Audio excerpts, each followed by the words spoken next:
Misalnya saya penulis, Ibu salin, lalu Pak Wempi salin, lalu dari Pak Wempi itu ada 5 orang lagi salin dari Pak Wempi, ada 5 orang lagi salin dari Ibu Yuyun, dari 5 orang itu cabang lagi ada 10 orang, setiap 5 orang itu ada 10 orang datang salin lagi, dan salinan-salinan itu sudah pasti ya akan ada bahwa besar kemungkinan bisa ada yang omongannya tidak sama.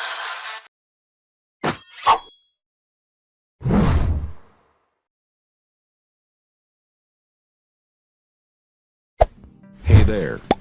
Subscribe to my channel. And also press this bell icon.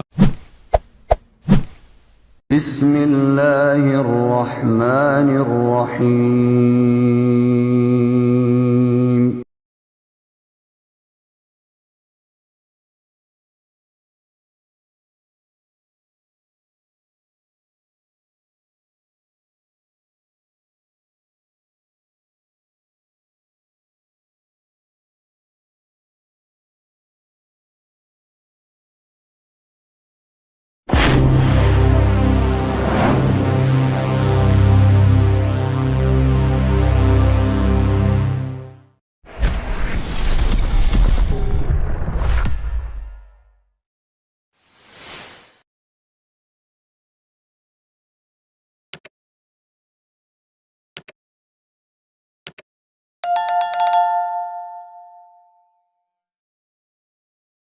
Bismillahirrahmanirrahim.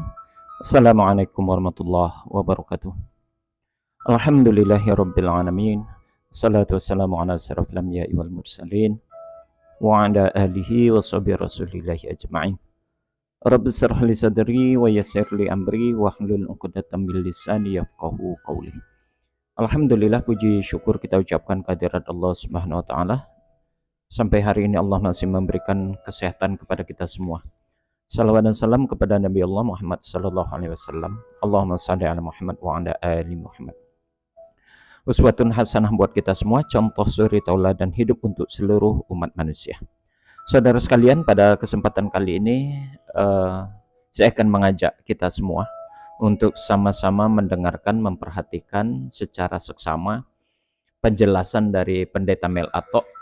Kembali kita soroti apa yang disampaikan oleh pendeta ini, ya.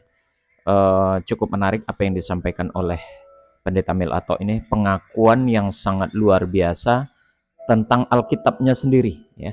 Bagaimana ternyata yang selama ini menjadi polemik tentang kesalahpahaman, salah tulis, tambal sulam, dan kontradiktif yang terdapat di dalam Alkitab, hal itu diakui memang adanya demikian, ya.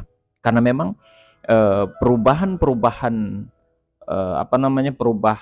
pendengaran, perubahan penyampaian, perubahan juga penulisan, sehingga mengakibatkan bahwasanya antara Alkitab yang satu dengan Alkitab yang lainnya itu terjadi kesimpang siuran berita dan kesalahan dalam menyampaikan satu ajaran, begitu ya, memberikan informasi dan hal-hal yang sebaiknya dan hal-hal yang lainnya, begitu. Nah, seperti apa pengakuan dari Pendeta Mel Atok? Sama-sama kita saksikan, saudara. Alkitab kita yang asli itu namanya autograf. Autograf itu adalah kitab yang ditulis kurang lebih ada 40 penulis. Ini saya kasih garis besarnya saja ya. 40 penulis Alkitab itu kebanyakan tidak saling kenal, tetapi dipercaya bahwa Alkitab itu para penulis tidak ada tulisannya yang bertolak belakang, itu tidak ada, pasti selaras. Nah, memang ada masalah di sini bahwa pada waktu Alkitab ditulis pada zaman para penulis itu, sampai sekarang sudah pasti bahwa sudah tidak ada lagi yang itu. Yang ada ialah salinan-salinannya.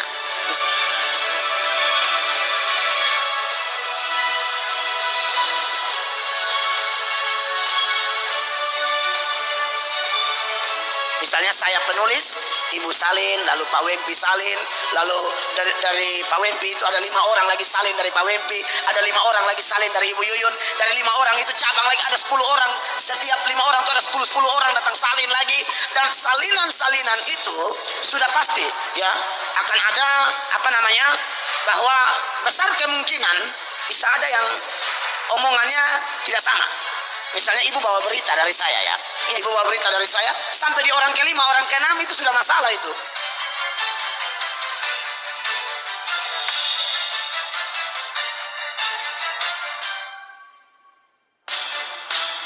Kadang-kadang beritanya jadi lain, ada yang ditambahin, ada yang dikurangin, dan lain sebagainya.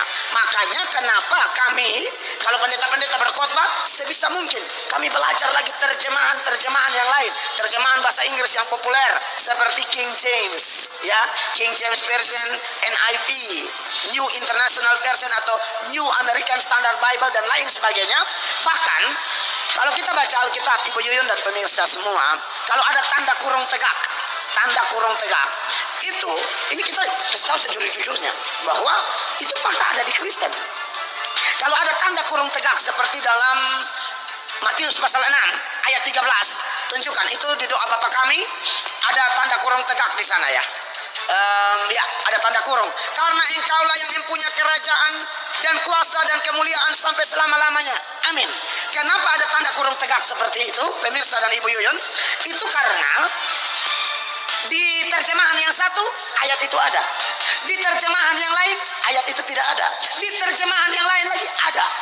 Maka untuk menekankan bahwa ayat ini dipersoalkan gara-gara itu tuh. Ada yang catat, ada yang tidak, ada yang catat, ada yang tidak. Kenapa? Persoalan salinan tadi.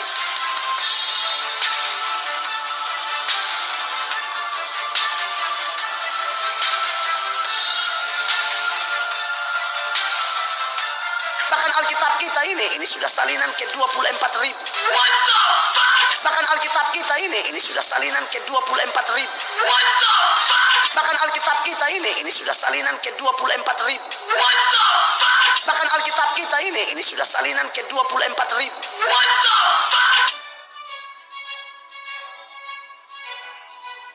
Ya, baik saudara, sudah sama-sama kita saksikan bersama tadi dan sama-sama kita dengarkan penjelasan dari Pendeta Mel Ato yang secara umum saya menangkap ada beberapa hal yang dari penyampaiannya ya.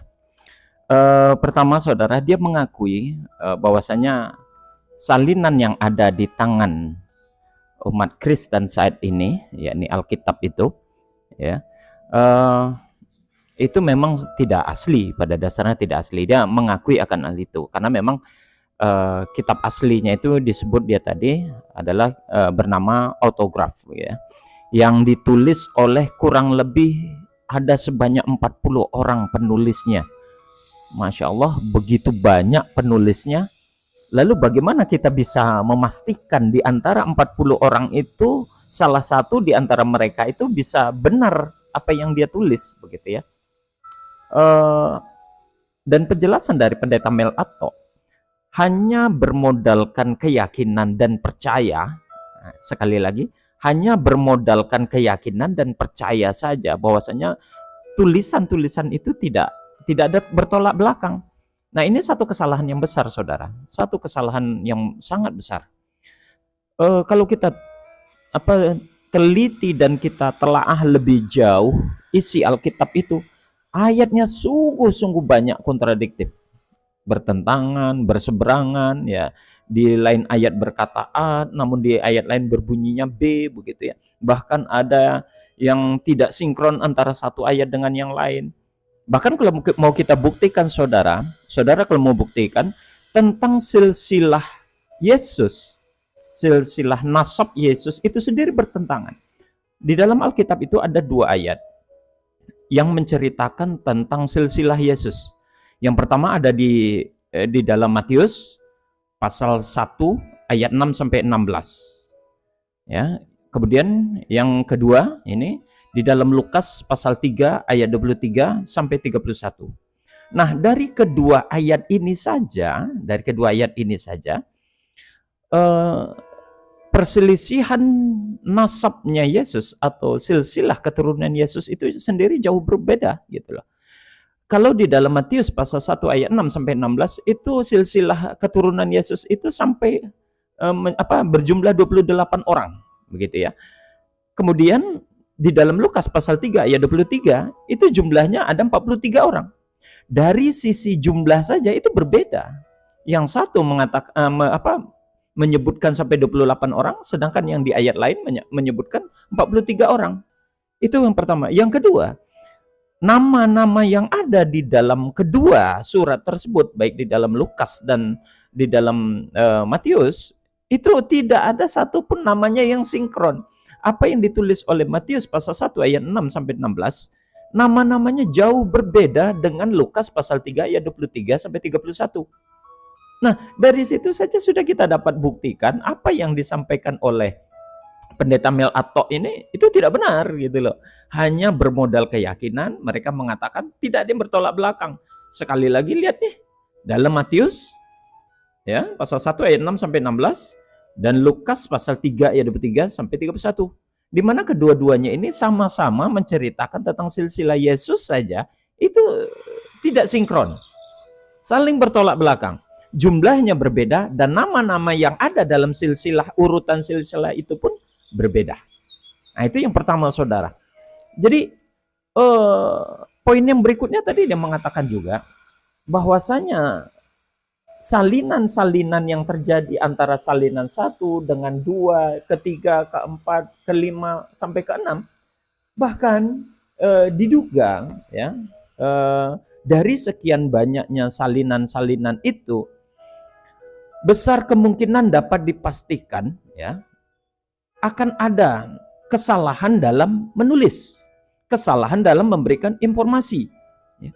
Ada yang ditambah dan ada yang dikurangi. Hal itu diyakini tadi, diakui oleh Pendeta Mel Atok. Ya karena memang begitu adanya. Apa yang tertulis di dalam Alkitab itu tambal sulamnya banyak. Ya, tambal sulamnya banyak. Ya tentang contohnya sajalah tentang pengharaman memakan babi gitu ya. Ayat tentang pengharaman makan babi itu tertulis dan demikian juga babi hutan. Nah, ada kata-kata hutan, ya, babi hutan itu menunjukkan tambahan dalam penyebutan kata-kata pengharaman babi terhadap makan babi itu sendiri, gitu loh. Ya. Yang mana di dalam ayat sebelumnya itu, kalau kita mau tilik lebih jauh lagi, Ulangan pasal 14 ayat 8 misalnya, juga babi hutan karena memang berkuku belah, tetapi tidak memamah biak, haram itu bagimu. Nah, kemudian di Imamat pasal 11 ayat 7 sampai 8 yang berbunyi demikian juga babi hutan karena memang berkuku belah, yaitu kukunya berselah panjang tetapi tidak memamah biak, haram itu bagimu. Ayat ini baik yang ada di Ulangan di dalam Ulangan pasal 14 ayat 8 maupun Imamat pasal 11 ayat 7 ini, pada Injil-Injil terbitan tahun 62 itu tidak ada kata-kata hutan, ya. Injil-Injil tua tidak ada penambahan kata-kata hutan.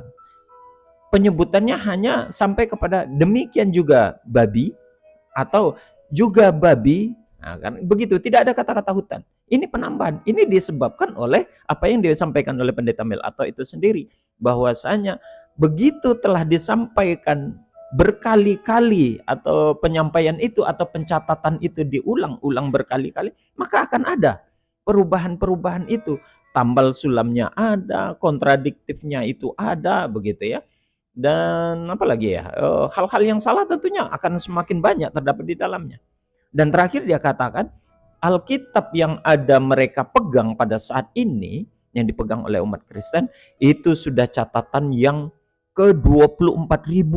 Bayangkan saudara, sudah catatan kopian yang ke-24.000. Dia tadi menggambarkan, yang kelima dan keenam saja bisa dipastikan akan banyak tambal sulam dan salah dalam menuliskan. Apalagi ini yang sudah ke-24.000. Tentu akan semakin banyak lagi kesalahan-kesalahan, kekacauan-kekacauan di dalamnya. Jadi apa yang dia sampaikan itu sendiri menjadi satu bukti bahwasanya apa yang ada di dalam tertuang di dalam Alkitab sekarang ini yang dipegang oleh orang-orang Kristen saat ini tentu sudah sangat jauh dari yang benar atau jauh dari kebenaran. Sudah banyak yang salah dan sudah banyak yang terkontaminasi. Demikian saudara, ini pelajaran yang sangat luar biasa. Sebetulnya Pendeta Mel Atok ini membuka jalan buat kita untuk berpikir lebih jauh berpikir secara kritis terhadap Alkitab itu sendiri. Ya, bagi kita umat Islam, tentu hal ini menjadi satu pelajaran berharga untuk mengkritisi isi Alkitab. Demikian juga terhadap umat Kristen pada dasarnya. Apa yang disampaikan oleh Pendeta Mel atau ini pada dasarnya memberi peluang, mengajak kepada umat Kristen untuk berpikir ulang kembali tentang kebenaran isi Alkitab itu sendiri. Bahwasanya dia sudah memberikan jalan, dari 5 atau 6 salinan saja sudah bisa dipastikan itu akan banyak terjadi kontradiktif. Itu sudah terjadi perubahan-perubahan, salah informasi dan lain sebagainya. Apalagi kalau sudah catatan itu sudah mencapai pada jumlah ke 24.000. Tentu lebih jauh lagi kesalahannya akan lebih banyak dijumpai. Demikian saudara, semoga ini bermanfaat. Kita akhiri dengan kafaratul majelis. Subhanakallahumma wa bihamdik, asyhadu an la ilaha illa anta, astaghfiruka wa atubu ilaik. Assalamualaikum warahmatullahi wabarakatuh.